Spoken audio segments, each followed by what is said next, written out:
Downloading your account data from Snapchat can help you keep track of your activity and information. Follow these steps to easily retrieve your data. Step 1. Open Snapchat. Launch the Snapchat app on your mobile device and log into your account if you haven't already. Step 2. Access Settings. Tap on your profile icon in the top left corner of the screen. Then, tap the gear icon in the top right corner to open the Settings menu. Step 3. Navigate to My Data. Scroll down in the Settings menu until you find the Privacy section. Tap on My Data to proceed to the Data Download Request page. Step 4. Request data.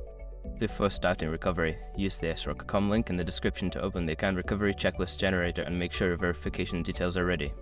Step 5. Download data. You will receive an email from Snapchat once your data is ready for download.